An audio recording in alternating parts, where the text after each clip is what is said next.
Today, the Chief Minister of the Western Indian state of Maharashtra made a statement. The statement came after he met the agitating farmers who till the very land he governs. What we are trying to tell you is that the Maharashtra government could have avoided making farmers march to Mumbai in the first place. The farmers already work hard enough to feed the country, and then they have to march for the political leaders to listen to their plight.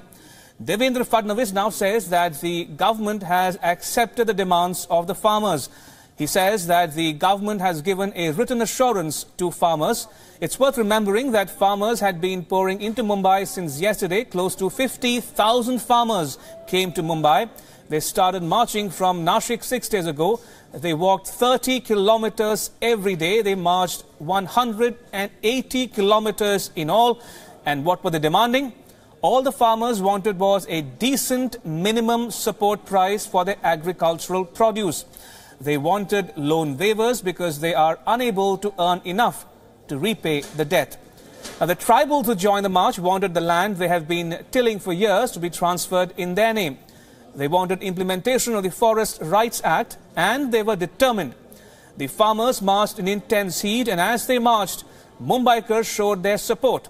Food and water was arranged as the farmers marched, and people did everything to help those who feed them.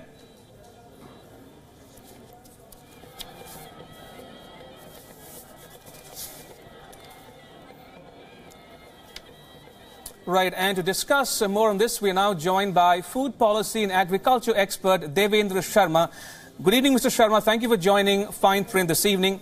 Now, this mass mobilization of farmers in Maharashtra, what is the message they are trying to send, and what does it mean for the government in Maharashtra and in New Delhi? I don't think I would be very keen on knowing what it would mean for Maharashtra or for the government in New Delhi. I think what is more important to understand is that this is a kind of a call by the farmers for seeking justice.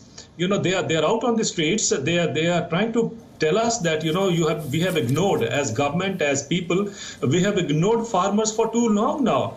And no wonder that, you know, we have thousands of farmers committing suicide every year. Roughly about 12,000 is the average.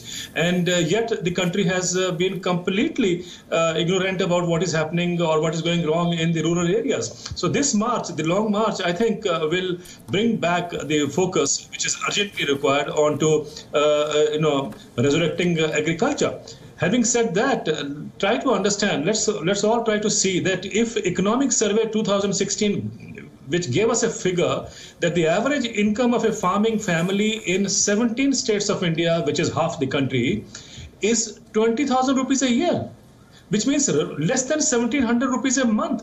I wonder how these families survive on less than 1,700 rupees a month, year after year. Now, if that is the economic situation, what do you expect the farmers to do?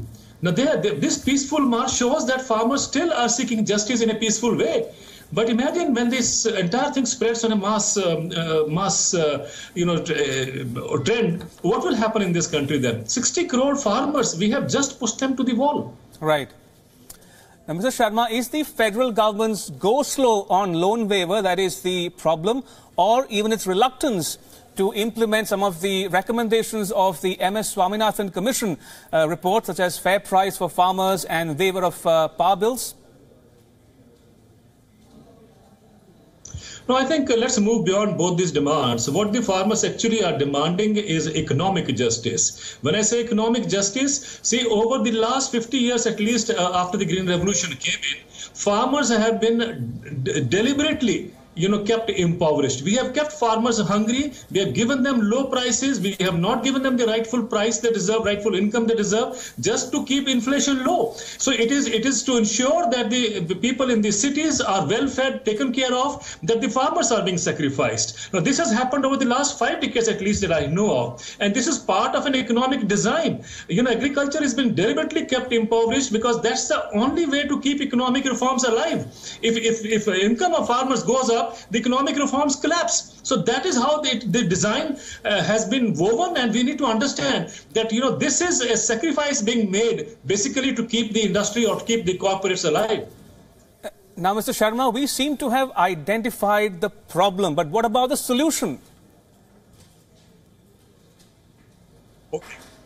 Very important. Now, what the farmers are demanding is a loan waiver, and they are right in asking for it because, as they rightly said, they call it loot bapsi, and which I have been calling it for over the years as farm theft. You know, what the rightful income a farmer deserves, we have denied him. So in other words, we have actually taken the income out of his pocket, and that is called farm theft. And what the farm theft actually comes down to, 12,80,000 crore rupees every year. This is what the farmers have been deprived of. Now, why can't the nation stand up and give their due back to them? You know, if for 7th Pay Commission, the country can offer or country can afford to pay or shell out 4,80,000 crore rupees additional every year, you know, when it is implemented all through the country, why can't 4,80,000 crore be given to the farmers, 52% of the country? Now, when we give it to the farmers, then everyone is up in arms saying, oh, the fiscal deficit will grow, where will the money come from? But did anybody ask a question, where will the money come from for the 7th Pay Commission? Will the fiscal deficit go up? No. So basically, it's a class conflict. As a class, we have kept the farmers impoverished and hungry. And I think farmers are only raising their voice. And let's be warned that in 2016, there were 4,837 farmers' protests across the country. 4,837, which means roughly about 15 protests every day across the country. And 2017 have seen more protests after that. And 2018, we are just in the beginning and we are seeing massive protests. So therefore, the message is very clear. You cannot continue to be indifferent to farmers for long now. Right. And before I let you go, Mr. Sharma, I have to ask you this. Is all of this symptomatic of a lack of political will or systemic deficiency or both? It is both. But that's what I said earlier. It's part of an economic design. The World Bank had told us in 1996, move 400 million people out of agriculture or rural areas into the urban areas. Why? And Raghuram Rajan used to say that the biggest reform would be when we move these people out from agriculture into the urban areas, because urban areas need cheaper labor. So you are dispensing or you are getting these farmers out of rural areas into the urban areas. You are creating economic condition as a result of which they have no option left but to quit agriculture. And when they come into cities, where are the jobs? The jobs that, you know, the CII or the government of India is promising actually is what is called Dihadi Mazdoor. If that is what you are trying to provide these people with an employment in the name of employment, I think there's a need to look at the entire economic structure that we have woven around us. And that's why I said in the very beginning, it is part of an economic design that we need to understand. That is how we have kept agriculture impoverished all these years. All right. On that note, Devendra Sharma in New Delhi, thank you so much for joining me on Fine Print this evening. Thank you very much. Right, so Jai Jawan, Jai Kisan, hail the soldier, hail the farmer. It was a term coined by India's former Prime Minister Lal Bahadur Shastri in the 1960s. 70% of India's population lived in rural areas. In socialist India, they kept the grain silos full. They fed those who were slowly trickling into the country's big cities. But this is 2018 and India is now an emerging global economy and superpower. The state of India's farmers has undergone a sea change, and it's certainly not for the better. Even as nearly 40,000 farmers sit out in India's commercial capital of Mumbai to demand loan waivers, WION senior foreign editor Padma Rao looks back in time around the world and at the future of India's farmers. Take a look.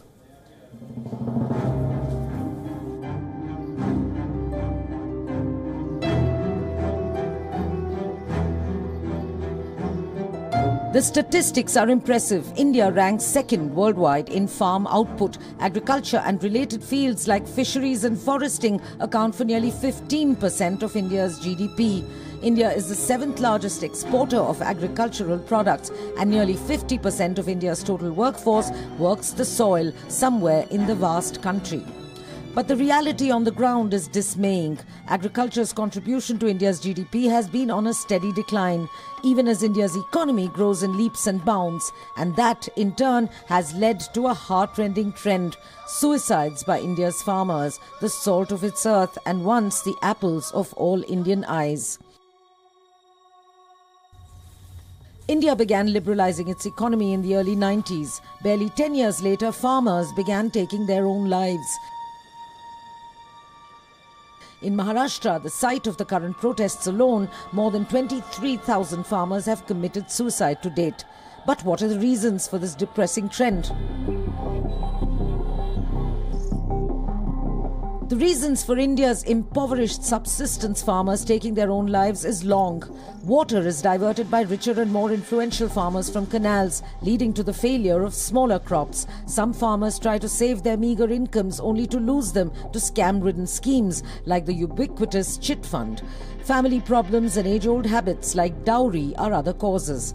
And in a country with very scant penetration of free public health services, chronic illnesses can be impossibly expensive to treat. Then there's the debt burden, usually from unscrupulous moneylenders and at exorbitant interest rates.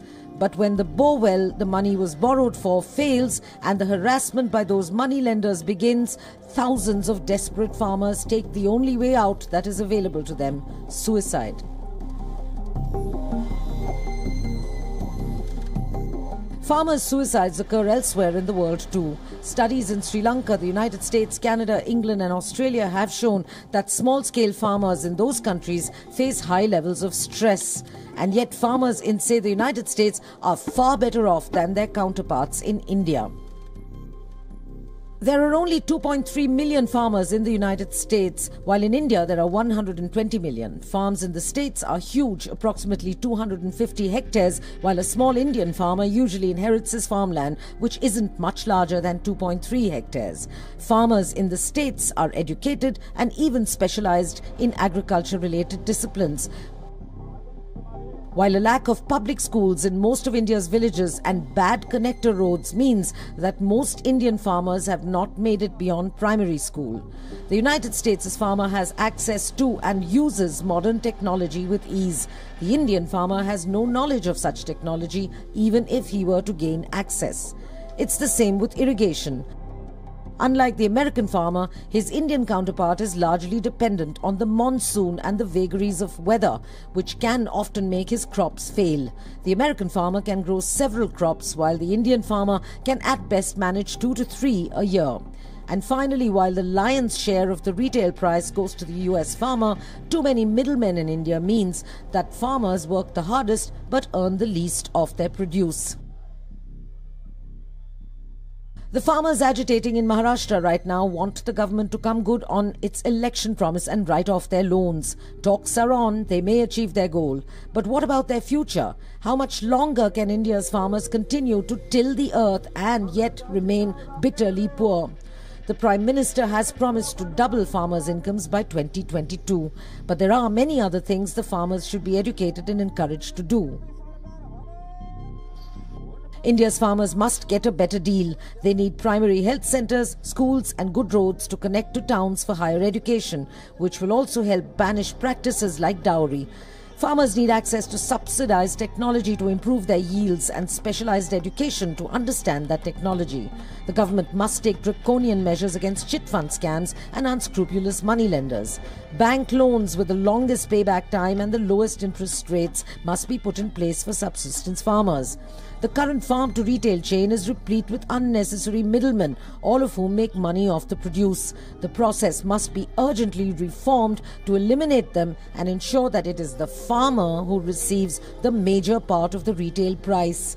And finally, it is imperative not only for the mental and physical health of India's farmers, but also for the country as a whole to encourage farmers steeped in dogmatic traditions to switch to totally new crops and overall to organic farming. It's only then that India can well and truly say, Jai Jawan, Jai Kisan, hail the soldier, hail the farmer. Padma Rao, WION.